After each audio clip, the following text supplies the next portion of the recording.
Ya, Bismillah, Assalamualaikum warahmatullahi wabarakatuh. Selamat sore semuanya. Kebetulan saya mencoba untuk memulai membaca bukunya Bertrand Russell tentang filosofi filosofi bahagia atau filosofi hidup bahagia ala Bertrand Russell. Kayaknya saya memberikan judul atau memberikan keterangan pada atau caption pada siaran langsung ini, yakni puasa dan kebahagiaan, filosofi bahagia ala Bertrand Russell. Jadi saya mencoba untuk mengelaborasi buku ini dengan mencoba untuk menghubungkan dengan konteks puasa gitu. Nah, kali ini kita akan bicara soal apa yang menyebabkan manusia tidak bahagia. Di sini bisa dilihat apa yang menyebabkan manusia tidak bahagia. Ini adalah bagian pertama, bagian ke-1 dari buku filosofi hidup bahagia ala Bertrand Russell. Saya tertarik untuk menyampaikan di bagian awal dari yang ditulis oleh Russell dalam buku ini. Binatang merasakan kebahagiaan asalkan dalam keadaan sehat dan cukup makan. Seharusnya manusia pun seperti itu. Tetapi pada kenyataannya di zaman modern ini, setidaknya yang terjadi hampir dalam semua kasus. Nah, di bagian pertama ini sangat menarik ya, karena kita disampaikan bahwa kebahagiaan itu dalam sisi kebinatangan itu sudah bisa diperoleh hanya dengan ketika sudah cukup makan dan sudah cukup minum. Jadi kebutuhan biologis yang apa adanya, untuk bahkan kalau binatang, kalau kita bisa lihat itu dia sudah bahagia tanpa memikirkan mau makan apa besok. Yang penting dia bisa makan hari ini dan dia merasakan kebahagiaan. Nah, itu justru terbalik kalau kita melihat manusia yang katanya berakal tetapi tidak bahagia hanya dengan ketika memiliki makanan hari ini dan tidak punya persiapan besok. Ini menjadi menarik, apalagi kalau misalkan kita menghubungkan dengan konteks. Makanya saya bilang dihubungkan dengan konteks puasa itu sangat relevan, karena hubungannya dengan bagaimana kita mampu menahan yang kebutuhan yang dasar itu gitu, yang mau tidak mau kita harus berhubungan dengan itu. Tapi sebaliknya justru banyak sekali manusia menjadi tidak bahagia pada saat dia mampu memenuhi kebutuhan yang dasar tadi. Jadi kalau binatang bisa bahagia hanya dengan bisa memenuhi kebutuhan makan dan minum, pada saat itu sebaliknya manusia yang disebut sebagai makhluk yang berakal itu tidak bisa memperoleh kebahagiaan di saat justru dia mungkin masih punya tabungan gitu. Apalagi dalam kondisi saat ini orang sudah gelisah semua. Hampir-hampir orang memiliki mengarahkan ketakutannya itu kepada hal-hal yang sifatnya ekonomi, atau mengarahkan ketakutannya pada hal-hal yang sifatnya jangka panjang gitu. Bagaimana karirnya, bagaimana membangun bisnisnya. Jadi hal-hal yang sangat bertolak belakang dengan yang disampaikan di awal, bahwa binatang bisa bahagia dengan cukup makan dan minum saja. Itu bagian pertama yang saya ingin sampaikan. Nah, saya pindah ke paragraf ketiga paragraf ketiga saya coba sampaikan kembali. Belajarlah secara mandiri bagaimana cara membaca wajah seseorang ketika Anda sedang berada dengan teman-teman. Jadikan dirimu lebih peka terhadap orang-orang yang biasa Anda temui sehari-hari.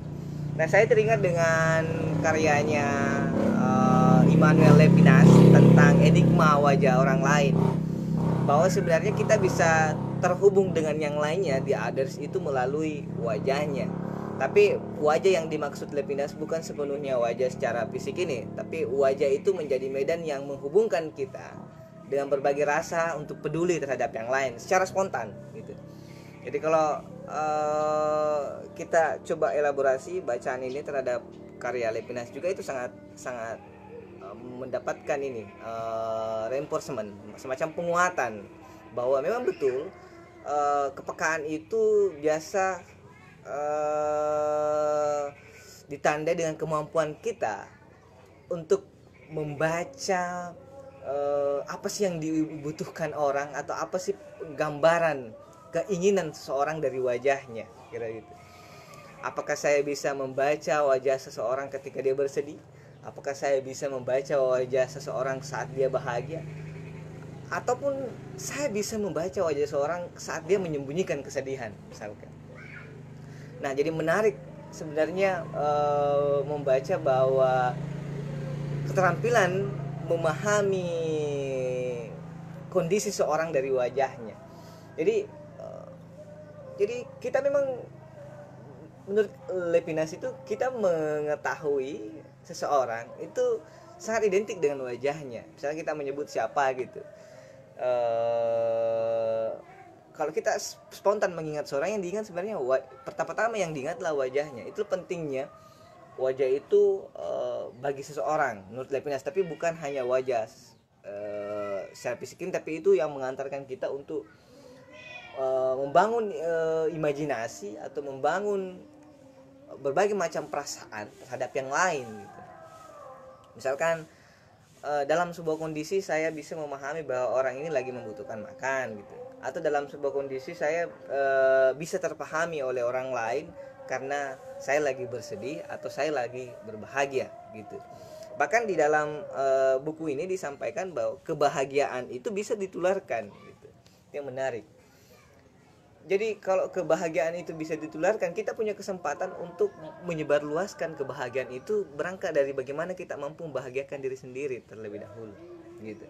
Sebaliknya kita juga bisa menularkan kesedihan ya, ketika kita sebaliknya saat kita tidak mampu menjadikan diri kita bahagia dengan kondisi tadi itu, dengan titik berangkat bahwa paling tidak kita sudah bisa memenuhi kebutuhan makan dan minum, dan itu bisa membuat kita dan bisa ditularkan. Sebenarnya kalau kita tidak mampu memahami itu ya, justru yang sebenarnya kita bisa menularkan kesedihan. Jadi menurut Bertrand Russell, kesedihan dan kebahagiaan itu bisa ditularkan. Jadi sangat menarik ya.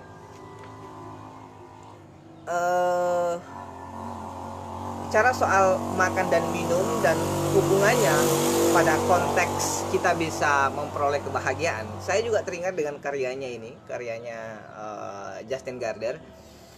Ini kalau orang yang pembaca filsafat dalam nuansa sastra ya sangat terkenal, Justin Gardner. Nah, dalam bukunya Misteri Soliter itu sangat menarik. Di situ ada sebuah perjalanan si Joker untuk mencari ibunya di kota para filsuf. Yang dimaksud itu adalah di Yunani, di Athena, yang ibunya di situ menjadi model. Nanti cerita panjang lebar menjadi dipertemukan. Dia berangkat bersama ayahnya. Nah, dalam perjalanannya di Gunung Alpen, si Joker ini bertemu dengan seorang kurcaci dalam gubuk di satu pegunungan yang digambarkan hampir malam saat itu. Nah, pada saat itu saat si Joker ini bertemu dengan si kurcaci ya, dia ditawarkan untuk meneguk anggur yang dibawa oleh seorang kurcaci, dan si Joker menjadi terkaget karena anggur yang diberikan itu hanya setetes gitu. Anggur yang disuguhkan itu dengan cawan ya, itu hanya setetes. Nah, ada rasa penasaran yang terus timbul oleh si Joker, bahwa kenapa sih si kurcaci ini yang ditemuinya di Gunung Alpen itu memberinya anggur hanya setetes gitu. Setelah anggur itu diteguk, enaknya luar biasa gitu. Karena luar biasa nikmatnya anggur itu, si Joker tertidur dan hampir melupakan perjalanannya dan melupakan banyak hal tentang hidup karena kenikmatan dari anggur yang ditawarkan oleh si kurcaci gitu.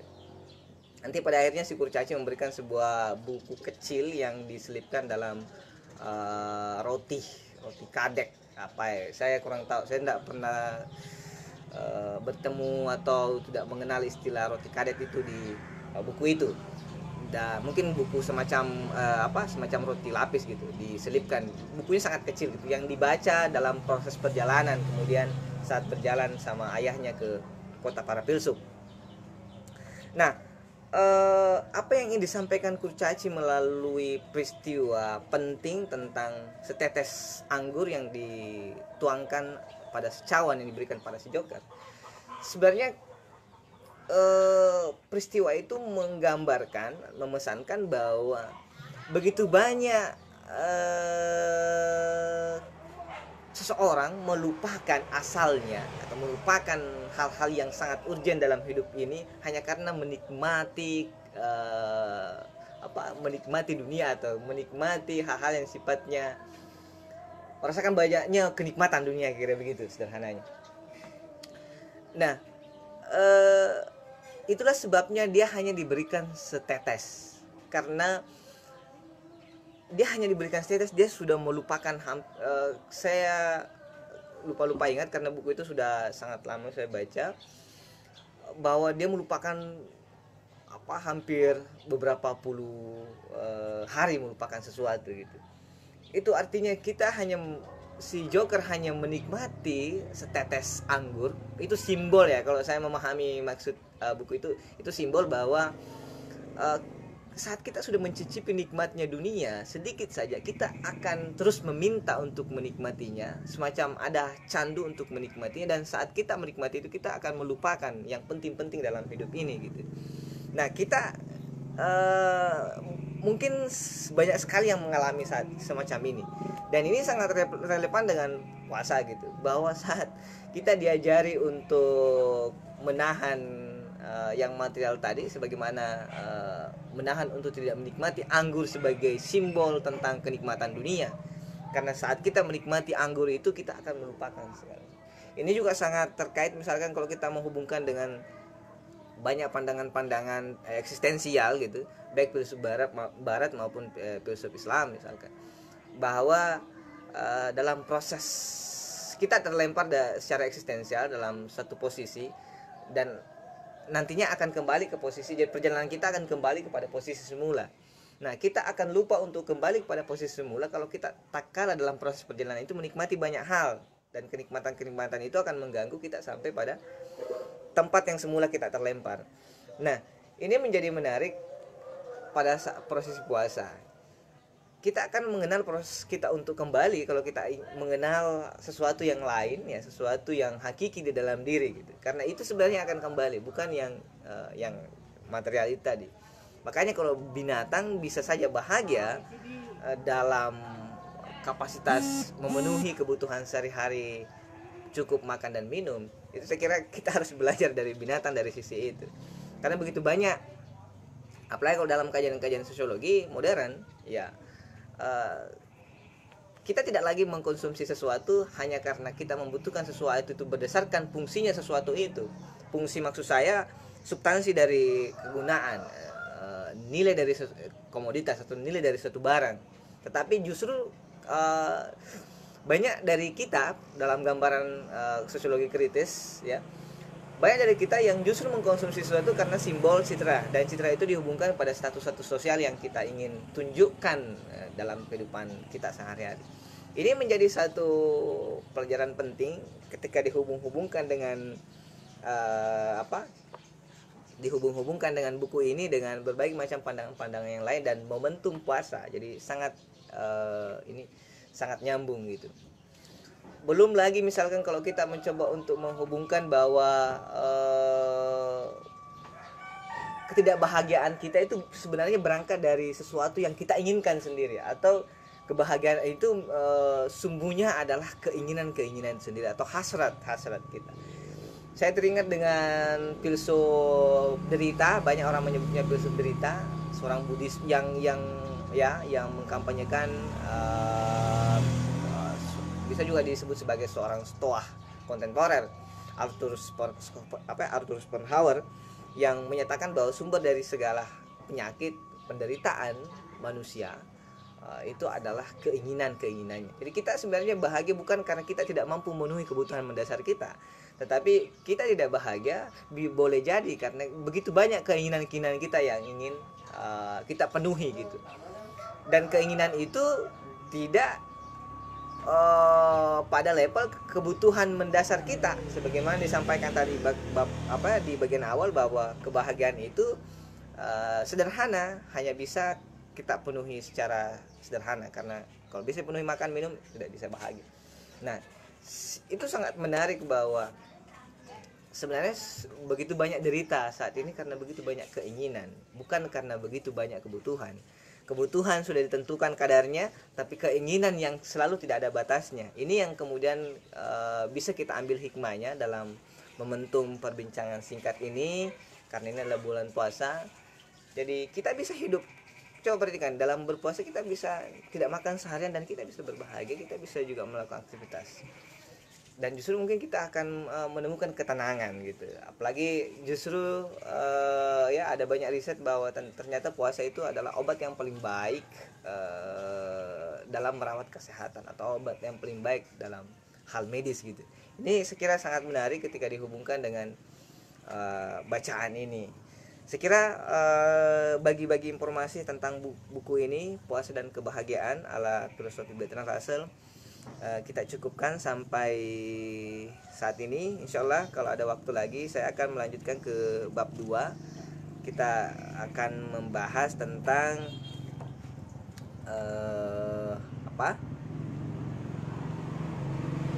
ya, ini bab 2. Kita coba lihat, kita akan bahas tentang ketidakbahagiaan Byronic. Ya, sampai jumpa untuk esok hari. Insyaallah kita akan bahas lebih lanjut tentang puasa dan kebahagiaan ala Bertrand Russell. Assalamualaikum warahmatullahi wabarakatuh. Selamat sore semuanya. Selamat berbuka.